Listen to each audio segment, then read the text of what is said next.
नमस्कार दोस्तों, स्वागत है आप सभी का गवर्नमेंट जॉब कलेक्शन में। फिर से हाजिर हूँ एक नई भर्ती के साथ, जो कि छत्तीसगढ़ शासन आवास एवं पर्यावरण विभाग के द्वारा सीधी भर्ती हेतु व्यापम के द्वारा विज्ञापन जारी किया गया है, जिसमें यहाँ पे उप अभियंता के पद पर भर्ती किया जाएगा। ठीक है, सिविल ऑब्लिक लोक स्वास्थ्य यांत्रिकी का जो पद है, इसमें टोटल पद जो है 21 पद जारी किया गया है। ठीक है, जिसमें यहाँ पे 9 पद जो है अनारक्षित के लिए है और 2 पद है एससी के लिए और एसटी के लिए 7 पद है और 3 पद है जो अन्य पिछड़ा वर्ग के लिए है। ठीक है, इसमें महिलाओं के लिए कुछ पद आरक्षित किए गए हैं। ठीक है, इधर तो इसको आप लोग देख लीजिए। और विकलांग के लिए 1 पद है। ठीक है, यहाँ पे और जो वेतन आपको मिलेगा, वेतन लेवल जो है छत्तीसगढ़ का 8 स्तर है, उसमें आपको मिलेगा। ठीक है, 35,400 आपका बेसिक होने वाला है इस भर्ती के बाद।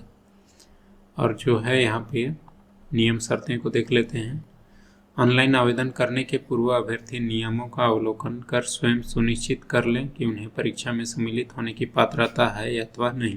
ठीक है, सारी चीज़ों को आप लोग पढ़ लीजिएगा इस विज्ञापन का, जिसमें यहाँ पे आवेदक को छत्तीसगढ़ राज्य का मूल निवासी होना अनिवार्य है। ठीक है, तभी आप लोग यहाँ पे योग्य होंगे। फिर है जो आपका निवास प्रमाण पत्र है, वो सक्षम प्राधिकारी द्वारा अथोराइज होना चाहिए। सत्यापित 6 प्रति आपको चयन प्रक्रिया के दौरान विभागीय चयन समिति के समक्ष प्रस्तुत करना है।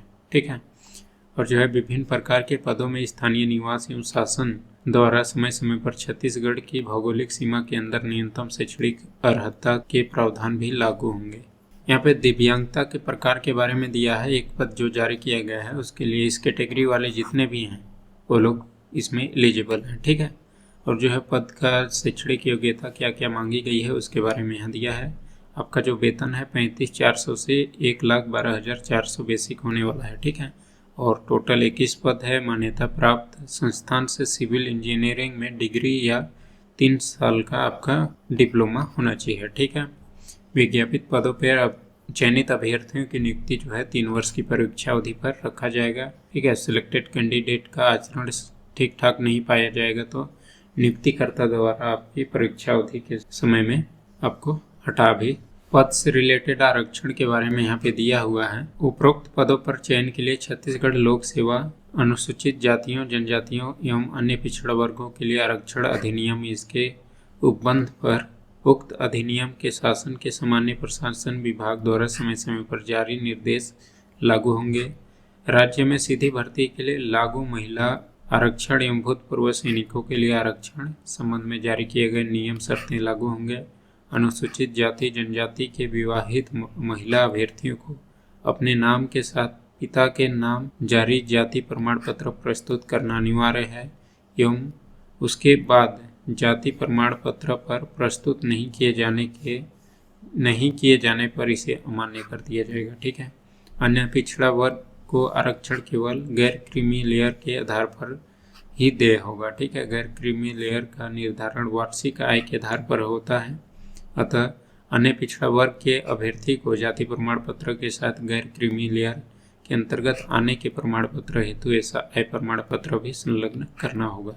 आवेदन करने की तिथि के पूर्ववर्ती 3 वित्तीय वर्ष जो है 21 से 22, 22 से 23 और 23 से 24 के भीतर जो जारी हुआ है आपको आय प्रमाण पत्र, वो 3 साल का आपको चाहिए यहाँ पे अप्लाई करने के लिए। ठीक है, और जो है आयु सीमा के बारे में यहाँ पे दिया है 21 वर्ष कम से कम है। 1/1/2026 की स्थिति में यहाँ पे आपकी 21 वर्ष होना चाहिए। ठीक है, और अधिकतम जो है 30 वर्ष से अधिक नहीं होना चाहिए। शासन द्वारा जो है आयु सीमा में छूट के साथ आपको 45 वर्ष से अधिक नहीं दिया जाएगा। ठीक है, तो यहाँ पे आपको मिल रहा है अवसर।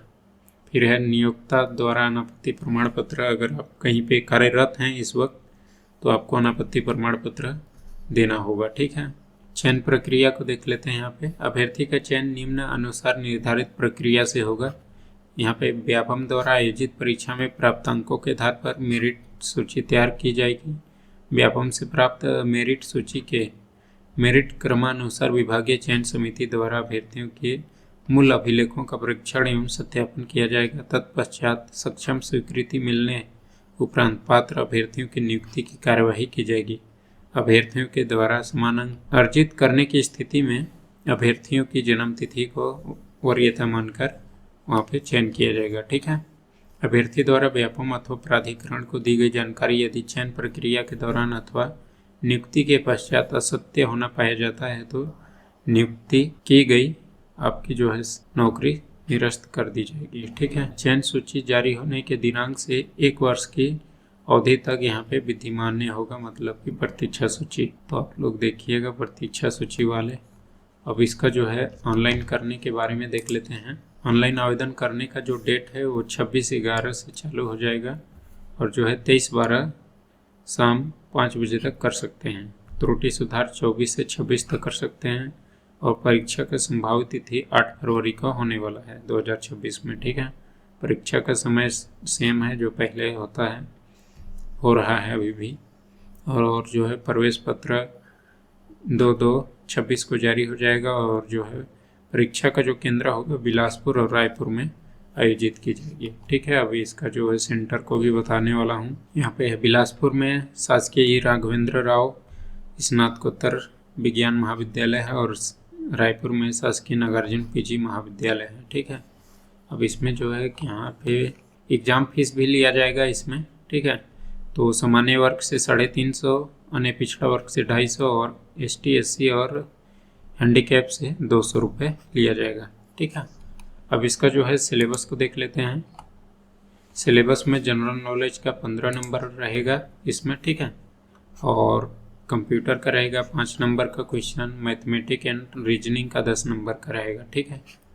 और जो है आपका बाकी सेक्शन B से आपका इंजीनियरिंग पार्ट से लिया जाएगा जिसमें टोटल 70 नंबर के क्वेश्चन पूछे जाएंगे। ठीक है।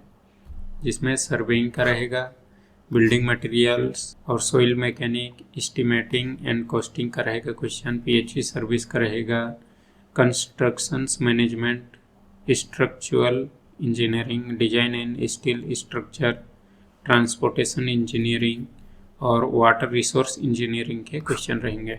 ठीक है। तो ये रहा सिविल इंजीनियर भर्ती के बारे में पूरा डिटेल। तो इसी तरह का जॉब नोटिफिकेशन पाने के लिए हमारे चैनल को सब्सक्राइब करिए और ज़्यादा से ज़्यादा शेयर करिए। धन्यवाद।